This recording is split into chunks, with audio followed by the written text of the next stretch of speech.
With school starting back up, our days are busier than ever. Today I'm spending the day in the kitchen baking up our tried and true homemade recipes so the week runs smoother. From fresh baked granola bars to freezer friendly breakfast waffles, everything is from scratch and made with love, perfect for busy mornings, lunch boxes, and after school snacks. So join me in my kitchen today as I prepare for the busy week ahead and do my favorite thing, which is cooking for my family. Let's get started with a tried and true einkorn waffle recipe.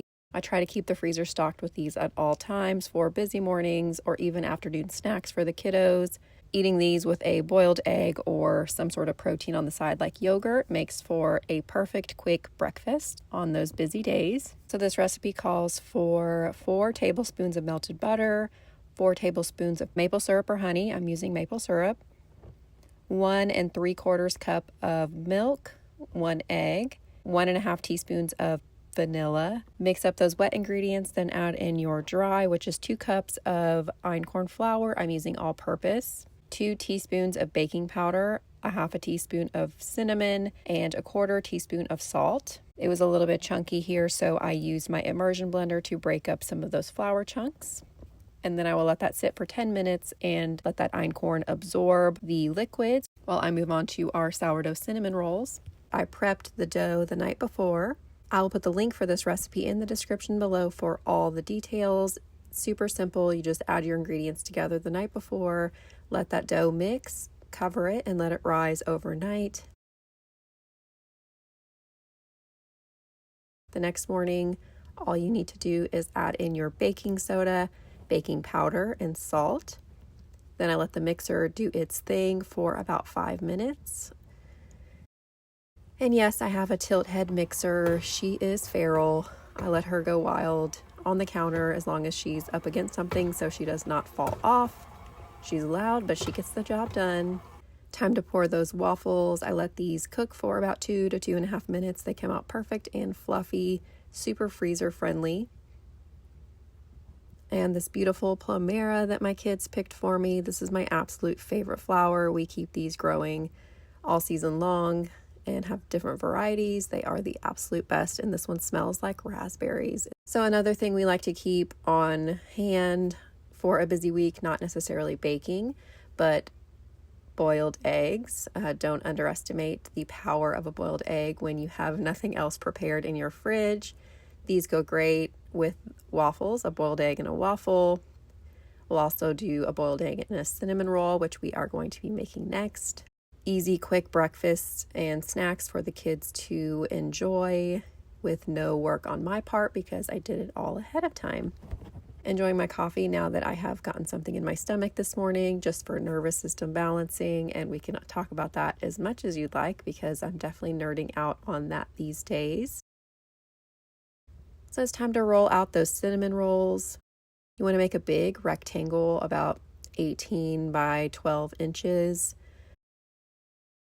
And then we will spread our filling evenly over the top, which we will make here next. So the filling is 1/2 cup of soft butter. So you want to pull that out the night before and let it soften. 1/2 cup of sugar, which I'm using coconut sugar, and 2 tablespoons of cinnamon.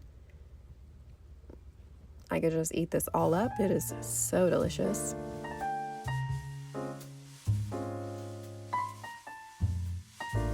And then we will spread that evenly onto the cinnamon roll dough.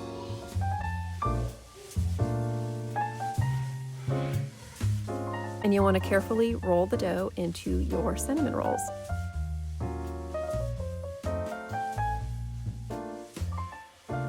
So I always keep fishing line on hand for this very purpose.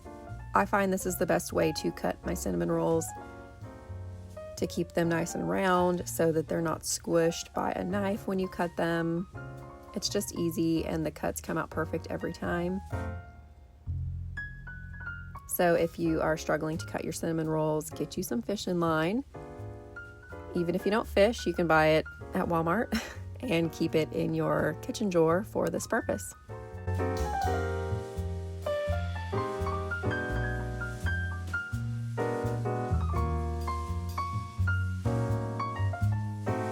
So we'll bake those for about 20 minutes. And just a little peek at this baking mess in our kitchen. Breakfast has just ended, and this is pretty much usual in our home. So if you're discouraged by the dishes, we all got the same problem, girl.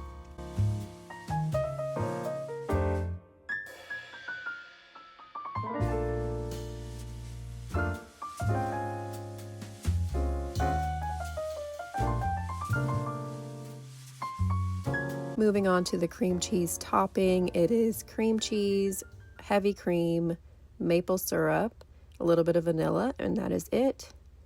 Once it warms up a bit, I use my immersion blender to mix it all up and make it smooth. And these came out so perfect and delicious. So great for breakfast with a couple of boiled eggs or a delicious dessert to enjoy, and they freeze really well. You could also freeze the log raw before you bake it and then let it thaw overnight and bake it the next day if you need to travel with it. And this cream cheese topping freezes really well as well and keeps in the fridge for a few days. So I'll put some of these in the fridge and some in the freezer for later use. And I will show you how I wrap those up shortly. Next up is an einkorn sourdough sandwich loaf. I haven't made this recipe in a while. I am whacking it in half, which is something I have never done before, but I'm kind of in a hurry and just want to get one loaf made for the morning. So the full recipe calls for 3 cups of warm water, a cup of starter, 1/3 a cup of melted butter, 1/3 a cup of honey, a tablespoon of salt, and about 9-ish cups of einkorn flour. Another reason I'm whacking it in half is because I don't have enough einkorn flour to make double. So I'm doing about 4.5 cups. So you get those wet ingredients mixed up before adding your einkorn flour in. Best practice is to add a cup at a time and then mix between each cup. I did not do that. Like I said, I'm in a little bit of a rush at this moment and was trying to speed things up. Something else that I did wrong that I don't usually do, not necessarily wrong, but I was just trying something new, was I did not spend much time kneading it, and I just mixed it up really well and then poured it straight into the bread pan, which I did forget to butter also. So we'll see. I'll show you how this loaf turns out. This is a really great recipe. Usually comes out super great as long as you follow the steps the way that you should and don't take shortcuts like I did, but it still comes out just fine, which I will show you that finished product here in a minute. And this muffin is looking lonely, so let's make some friends to go into this little baked goods pot that I like to leave out for the kiddos.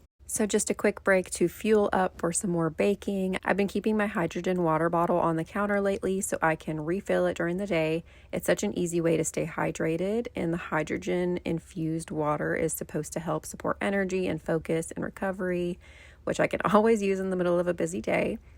It's become part of my little midday reset before I jump back into everything, along with an adrenal cocktail. And I will link this bottle down below for you if you're interested to level up your hydration game. Like I said, I have been taking care of my nervous system lately, so instead of a midday coffee, I opt for a midday adrenal cocktail. If you never heard of this, it's basically a mineral supplement drink that is supposed to nourish your adrenals and your energy. So I'm fresh squeezing 4 ounces of orange juice, adding in 1/8 of a teaspoon of cream of tartar, which is the potassium, and 1/4 teaspoon of the Redmond's real salt, which is full of minerals. I will go ahead and level this up a little bit by pouring some of this into another cup and adding in my other mineral supplement.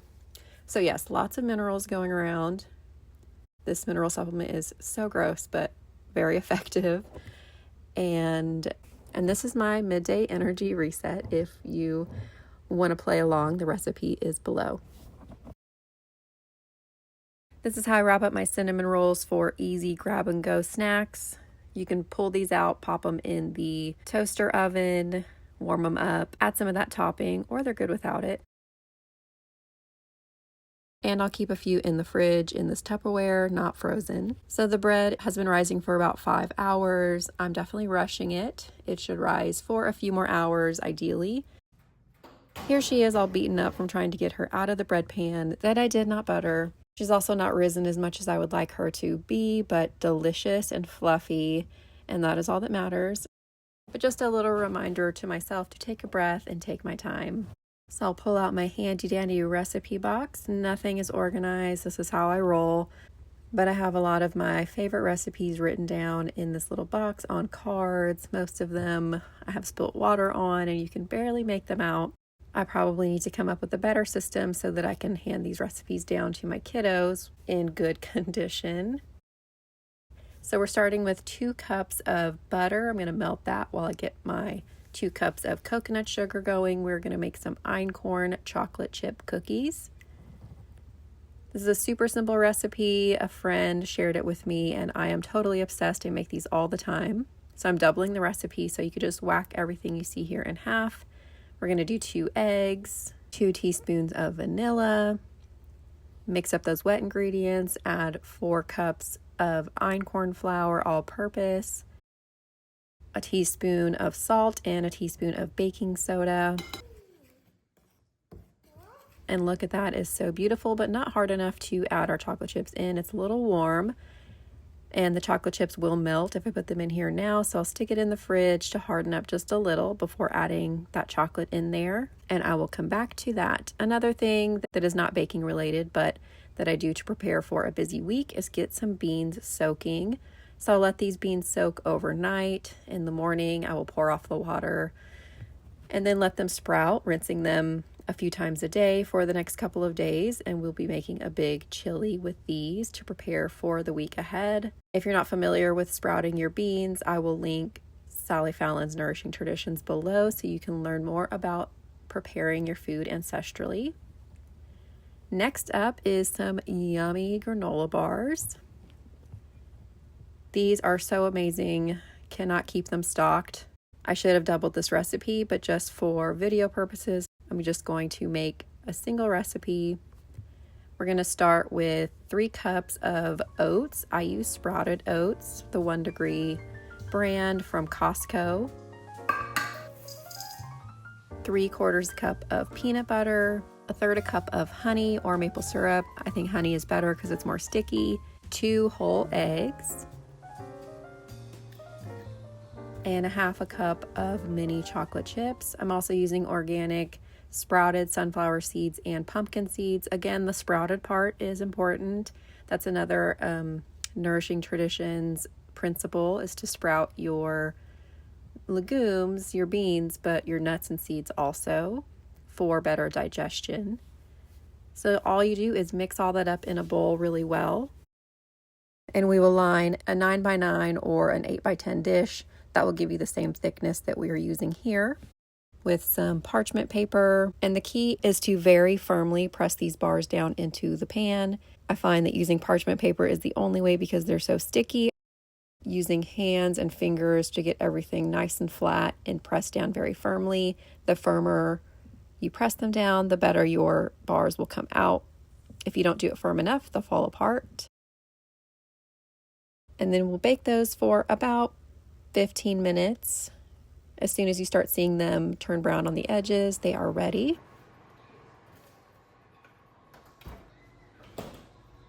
So back to our cookie dough. I let it sit a little too long in the fridge, but that's okay. We'll get those chocolate chips added in and get those cookies scooped out. I usually do a smaller scooper and make mini cookies. So this recipe, the cooking time is about 11 minutes. For a smaller cookie, we're going to do a little longer for these larger cookies. I'll do 1 pan to bake today, and then I will do a second pan of cookie dough balls that are perfectly portioned out to flash freeze, so that anytime we want to bake cookies throughout the week, all we got to do is pull a few out of the freezer and pop them right onto the pan, and they are ready to go. I had to get a little creative fitting those into the freezer though. Next up is some einkorn biscuits. This recipe calls for 2.5 cups of einkorn, a tablespoon of baking powder. So I then decided to pour into my mixing bowl so that I could have my mixer help me with this recipe, but it did not. You'll see. a tablespoon of sugar. I'm using coconut sugar as always, and a half a teaspoon of salt. Get that flour mixture mixed up and add in 6 tablespoons of cold salted butter and cube that up. And you definitely want it to be cold. That is important. So I thought I could have my mixer kind of chop up that butter and get it in there, but that didn't work. So back to the normal way of just using your fork to kind of press that butter into the side of the bowl, cutting it up into the flour. You want it to be shaggy looking like this. Then add your wet ingredients, which is just 3/4 cup of milk. The recipe I'm going to link calls for kefir. I don't have any kefir at the moment, so milk it is, and these still come out great. So you'll roll out your dough and fold it in 2/3 a couple of times and keep rolling it out just to give that layered fluffy biscuit texture.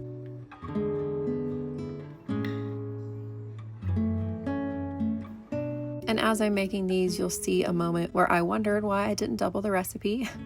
Usually I do double this recipe, especially right here, because I'm using a wide mouth jar lid to make the biscuits. Usually I use a small mouth jar lid, but I want them to be bigger and thinner for breakfast sandwiches. So there is a method to my madness here. These will not be as fluffy as they normally would be if you made them smaller and thicker. And these cookies came out so delicious every time. They have such a deep flavor to them. I love them so much. Shoot me a comment if you try them. I would love to know what you think. And there are my biscuits that are definitely not tall and fluffy. We're trying to use a little less carbs these days. Another thing I want to do is get some meat thawed for my chili. Something you should do at the beginning of every week to help you prepare. Get some meat thawed if you know what you're going to make or not. And a little glimpse at my beautiful dish mess. And this ain't nothing, honey. This is really, honestly, that's not a mess at all compared to what we usually do in this kitchen. And y'all, these granola bars, oh, they're so good. The kids are obsessed. My husband's obsessed. I highly recommend you make them. They're super easy. Really, the longest part is just waiting for them to fully cool before you cut them to ensure that they don't fall apart. And I will store those in an airtight container in the fridge. They won't even last a few days. Pulling out that cookie dough to stick in a bag. Very convenient to have those ready anytime I need them. Makes my life so much easier. And just like that, our busy week baking prep is done. I hope this gives you some ideas for your own mornings or afternoon snacks. If you try any of these recipes, I'd love to hear about it. Leave me a comment and let me know your favorite. Thanks so much for watching, and I will see you in the next one. Bye, y'all.